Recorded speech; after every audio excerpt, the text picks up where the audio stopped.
Indonesia dikenal sebagai negeri yang indah. Dari Sabang sampai Merauke, tersaji pemandangan alam yang menakjubkan. Pegunungan hijau, laut biru yang luas, pantai-pantai eksotis, hingga kekayaan budaya yang beragam. Keindahan ini membuat Indonesia dijuluki sebagai Zamrud Khatulistiwa yang kaya akan pesona alam dan kehidupan.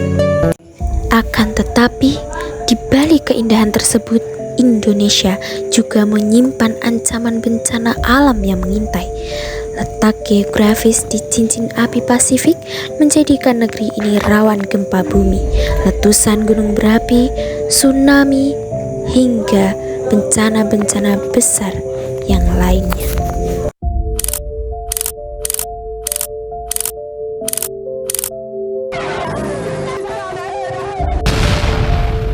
Menghancurkan wilayah pesisir dalam waktu. BMKG memperingatkan gempa megatrust tinggal tunggu waktu untuk mengguncang Indonesia. Megatrust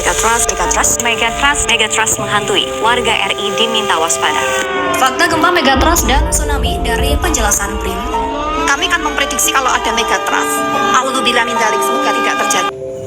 Indonesia terletak di cincin api Pasifik dan berada di pertemuan tiga lempeng tektonik besar, yaitu Indo-Australia, Eurasia, dan Pasifik.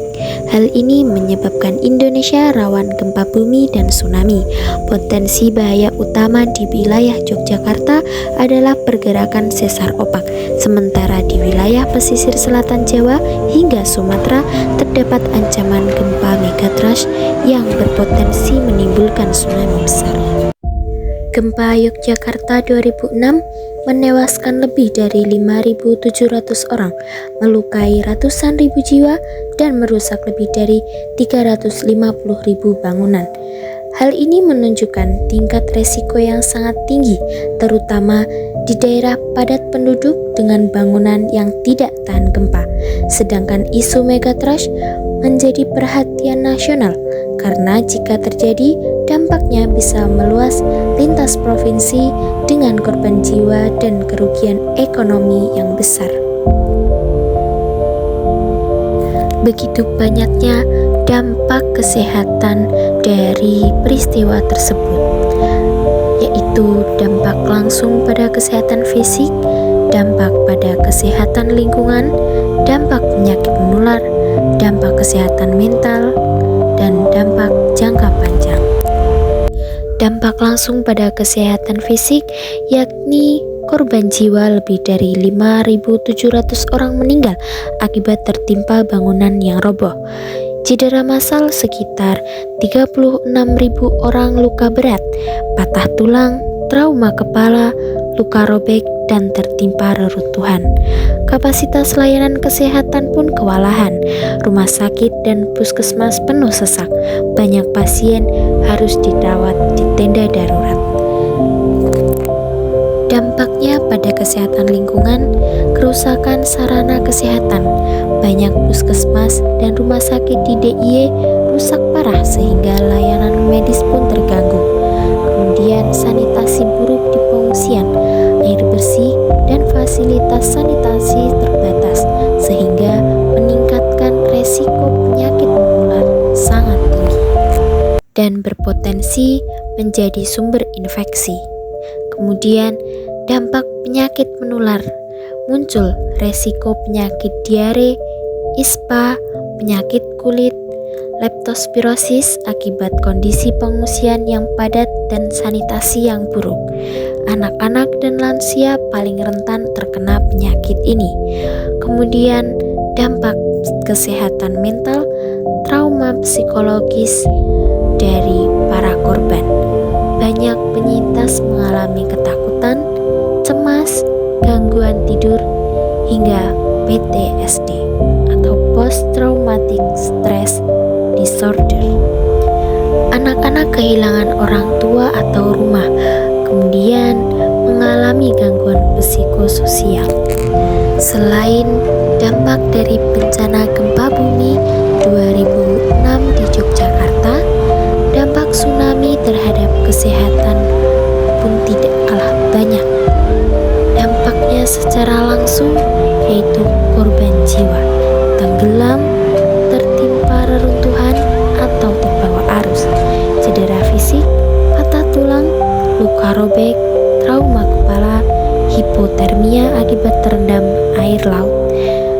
Kemudian dampak pada lingkungan kesehatan yaitu kerusakan sarana kesehatan, rumah sakit dan puskesmas rusak atau lumpuh karena roboh dan ikut terbawa arus.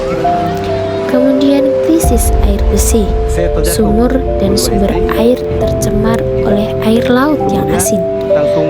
Kerusakan sanitasi seperti toilet dan sistem pembuangan rusak meningkatkan resiko penyakit.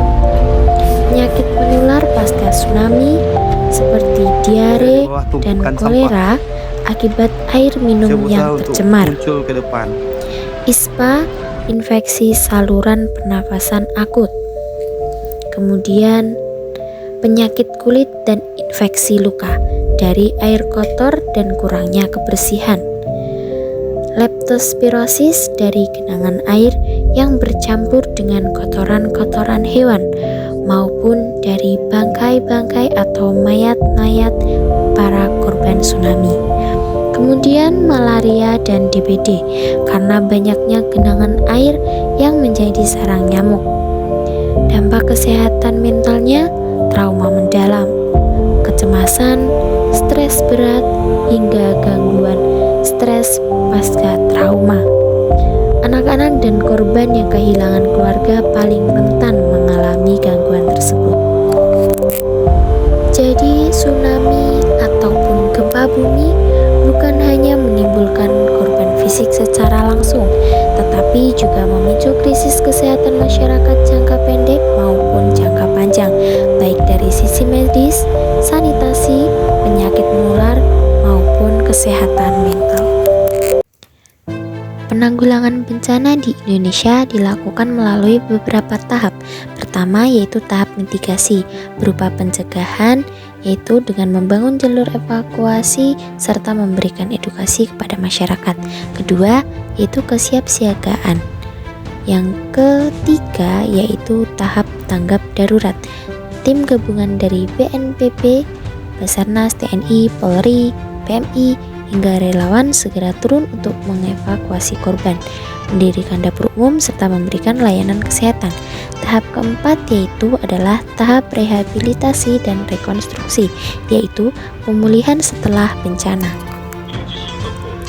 Indonesia dan Jepang sama-sama berada di cincin api Pasifik, wilayah rawan gempa bumi, tsunami, dan letusan gunung api. Inilah yang membuat keduanya bernasib sama, sering dilanda bencana. Namun, cara mereka menanggapi bencana berbeda. Jepang sudah memiliki sistem penanggulangan bencana yang sangat maju. Gedung-gedung dirancang tahan gempa, sistem peringatan dini berhubung langsung ke ponsel dan transportasi umum, serta masyarakat terbiasa melakukan latihan evakuasi sejak kecil. Saat bencana terjadi, mereka disiplin dan mengikuti prosedur dengan tertib. Di Indonesia, penanganan bencana masih menghadapi banyak tantangan. Bangunan tahan gempa belum merata, sistem peringatan dini kadang terkendala, dan edukasi kebencanaan belum sepenuhnya dipahami masyarakat. Meski begitu, Indonesia punya kekuatan dalam solidaritas sosial, yaitu gotong royong dan selalu hadir di tengah bencana. Perbedaan ini menunjukkan bahwa meskipun sama-sama rawan bencana, kesiapan dan budaya masyarakat menjadi kunci utama dalam menghadapi risiko bencana.